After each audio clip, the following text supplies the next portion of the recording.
Good morning. आशा है कि आप सभी अपने परिवारजनों के साथ कुशल मंगल होंगे। आज हम साहित्य सागर पाठ 2 काकी नामक कहानी पढ़ेंगे, जिसके लेखक हैं सियाराम शरण जी गुप्त। प्रस्तुत कहानी में लेखक ने एक छोटे से बालक की मातृ वियोग की पीड़ा को बहुत ही मार्मिक ढंग से दर्शाया है। ये उस दिन की घटना है जिस दिन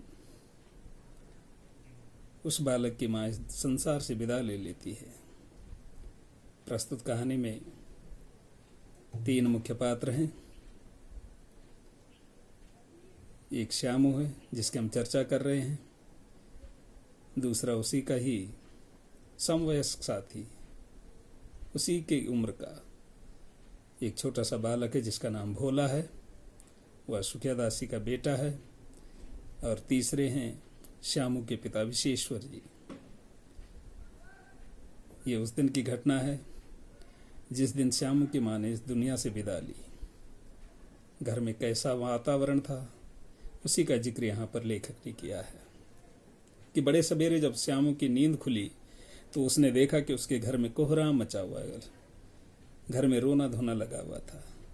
उसकी माँ नीचे से ऊपर तक एक सफ़ेद कपड़ा ओढ़े हुए कंबल पर, भूमि पर, जमीन पर शयन कर रही थी, सो रही थी। और घर के सब लोग उसे घेर करके बड़े ही करुण ढंग से विलाप कर रहे थे। थोड़ी देर बाद जब लोग उसकी माँ को, यानी उमा को, श्याम की माँ का नाम उमा है, शमशान ले जाने के लिए उठाकर ले जाने लगे तो तब उस छोटे से बालक श्यामू ने बहुत ही उपद्रव मचाया, बहुत ही उत्पात मचाया। लोगों के हाथ से छूटकर वह उमा के ऊपर जा गिरा, अपनी माँ के ऊपर जा गिरा और लोगों से कहने लगा कि मेरी काकी सो रही है, उन्हें इस तरह उठाकर आप कहाँ ले जा रहे हो, मैं उन्हें नहीं जाने दूंगा। अर्थात श्यामू को लग रहा था कि उसकी माँ नींद में है, उसकी माँ सो रही है और वो लोग उसे जबरदस्ती उठाकर कहीं ले जा रहे हैं। वह इस बात से अनभिज्ञ था कि उसकी माँ का देहांत हो चुका है। लोग बड़ी कठिनता से उसे हटा पाए और काकी के दाह संस्कार में, अंतिम संस्कार में उसे नहीं जाने दिया। एक दासी राम राम करके उसे घर पर ही संभाले रही। एक दासी ने ही उसे घर पर संभाला। श्यामू का रोना बंद नहीं हुआ। भले ही कुछ लोगों ने उसे विश्वास दिलाया कि उसकी जो काकी है, श्यामू अपनी माँ को काकी कहता था। उन लोगों ने उसे बताया, उसे झूठ बोला कि उसकी माँ उसके मामा के घर गई है, परंतु असत्य के आवरण में, असत्य के पीछे सत्य बहुत दिनों तक छिपा न रह सका। आसपास के अबोध बालकों के मुंह से सत्य प्रकट ही हो गया। यह बात उसे छिपी नहीं रह सकी कि उसकी काकी और कहीं नहीं बल्कि राम के घर गई है। अर्थात उसके जो साथी थे अबोध बालक, उन्होंने उसे सच बता दिया कि उसकी माँ और कहीं नहीं गई है, न तो मामा के घर गई है, ना ही कहीं और गई है, बल्कि उसकी माँ तो राम के घर गई है। उसकी माँ का देहांत हो चुका है। इसलिए श्यामू कुछ दिनों तक लगातार रोता रहा। धीरे धीरे उसका रोना तो बंद हो गया, लेकिन मन में जो शोक था वो शांत न हो सका। वर्षा के अनंतर में लेखक ने यहाँ पर बहुत ही अच्छी ढंग से समझाया है कि वर्षा के अनंतर में, वर्षा के बाद में जिस प्रकार पृथ्वी के ऊपर का पानी अगोचर हो जाता है, गायब हो जाता है, लेकिन उसके भीतर ही भीतर उसकी आर्द्रता, उसकी नमी जो है कई दिनों तक रहती है, वैसे ही श्यामू के अंतःस्थल, श्यामू के हृदय में, श्यामू के दिल में वो अशोक जाकर बस गया था।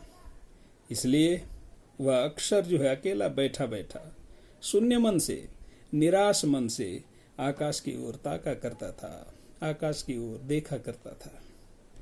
एक दिन ऐसे ही उसने ऊपर आसमान में पतंगें उड़ते हुए देखी।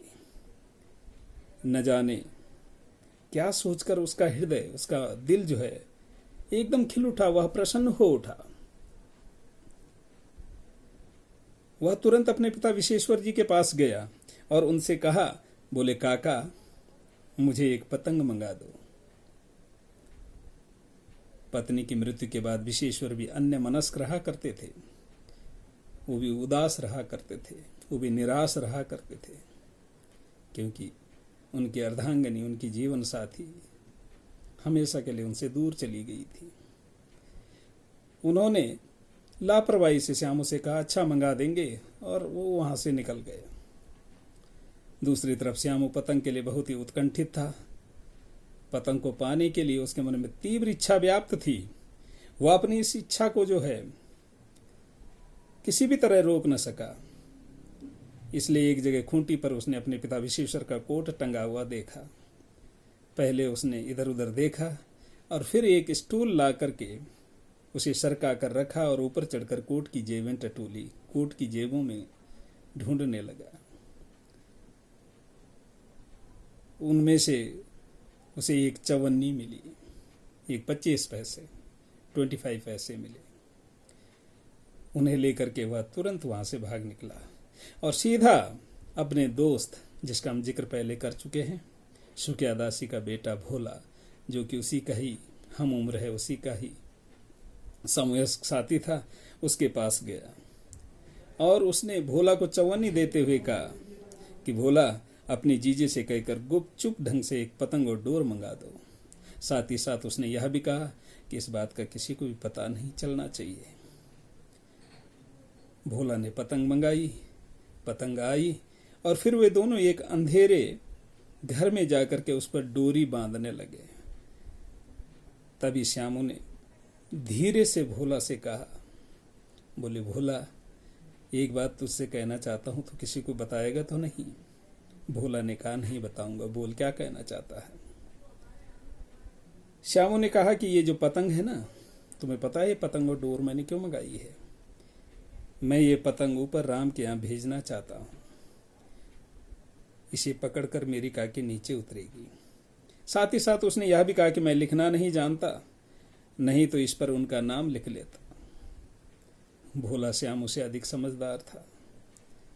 उसने कहा बात तो अच्छी है, परंतु ये कठिनता है। उसने कहा कि तेरी सोच तो अच्छी है, लेकिन इसमें एक परेशानी है। ये जो डोर तू लेकर के आया है ना, ये पतली है। इसे पकड़कर तेरी काकी नीचे नहीं उतर सकती है, क्योंकि ये पतली है और टूट जाएगी। साथ ही साथ उसने सलाह दी श्यामू को कि पतंग में अगर मोटी रस्सी बांधी जाए तो सब काम ठीक हो सकता है। सुनकर के श्यामू एकदम गंभीर हो गया, बहुत सीरियस हो गया। मतलब यह कि वह सोच रहा था कि बात तो ये बिल्कुल सही कह रहा है, परंतु कठिनता यह थी कि मोटी रस्सी कैसे मंगाई जाए। पास में दाम नहीं, उसके पास पैसा नहीं था। बड़ी मुश्किल से वो चवन्नी का बंदोबस्त किया उसने, और उसके लिए भी उसे चोरी करनी पड़ी। और उसे पता था कि जो लोग बिना दया माया के उसके काकी को जलाकर आए हैं, वही लोग इस कार्य के लिए उसकी मदद नहीं करेंगे। इसलिए उस रात को श्यामू को चिंता के मारे नींद न आई। वह पूरी रात यही सोचता रहा कि कहां से पैसे का बंदोबस्त किया जाए, कहां से पैसा जुटाया जाए कि मोटी रस्सी आ जाए। दूसरे दिन फिर उसने पहले की तरकीब की तरह, अर्थात जिस प्रकार उसने पहले दिन चवन्नी अपने पिता की कोट की जेब में से निकाली, उसी तरकीब से वही उपाय उसने दोबारा अपनाया और अपने पिता विश्वेश्वर की कोट से 1 रुपया निकाला और ले जाकर सीधा भोला को दिया और बोला कि देख भोला, प्लीज यार किसी को मत बताना, किसी को पता नहीं चलना चाहिए। तू ऐसा काम कर, अच्छी अच्छी 2 मोटी रस्सी मंगा दे। एक रस्सी अगर ऊंची पड़ गई, छोटी पड़ गई या कम पड़ गई तो दूसरी काम आ सकती है। साथ ही साथ उसने यह भी कहा कि वह जवाहर भैया से जो है ये कागज पर काकी लिखवा के रखेगा, ताकि अगर नाम की चिट रहेगी तो पतंग सीधे काकी के पास ही पहुंचेगी। 2 घंटे बाद वे लोग जो है पतंग, भोला ने रस्सी, मोटी रस्सी भोला ले आया था। 2 घंटे बाद वे प्रफुल्ल मन से, खुश होकर के, प्रसन्न चित्त मन से श्यामू और भोला दोनों ही अंधेरी कोठरी में बैठे बैठे पतंग में रस्सी बांध रहे थे। बड़े प्रसन्न थे दोनों, उनकी योजना में वो लगे हुए थे। लेकिन अकस्मात सडनली उनके इस शुभ कार्य में विघ्न की तरह, बाधा की तरह उग्र रूप धारण किए हुए क्रोधित मुद्रा में विश्वेश्वर वहां पहुंच गए। जैसे वो वहां पहुंचे, उन्होंने भोला और श्याम को धमकाते हुए कहा, डांटते हुए कहा कि क्या तुमने हमारी कोट में से रुपया निकाला है? विश्वेश्वर का उग्र रूप देख करके भोला सक पका गया, घबरा गया और एक ही डांट में वह मुखबिर हो गया। अर्थात उसने पूरा भेद जो है विश्वेश्वर के सामने खोल दिया श्यामू का। वह बोला कि श्यामू भैया ने रस्सी और पतंग मंगाने के लिए निकाला था। तुरंत बोल दिया उसने डर के मारे, जो पैसा है वो श्यामू ने निकाला पतंग और डोर मंगाने के लिए। विश्वेश्वर ने श्यामू को 2 तमाचे जड़ दिए, क्रोधित हो गए, चोरी की है, आवेश में आ गए। उन्होंने 2 तमाचे 2 थप्पड़ जो है श्यामू को लगा दिए और बोले श्यामू से कि चोरी सीख कर तू जेल जाएगा। साथ ही साथ उससे कहा कि अब तुझे अच्छी ढंग से समझाता हूं। ये कहकर फिर उन्होंने उसे तमाचे जड़ने, थप्पड़ें जड़नी जो है शुरू कर दी और फिर उसका कान मला और पास में पड़ी पतंग को फाड़ डाला।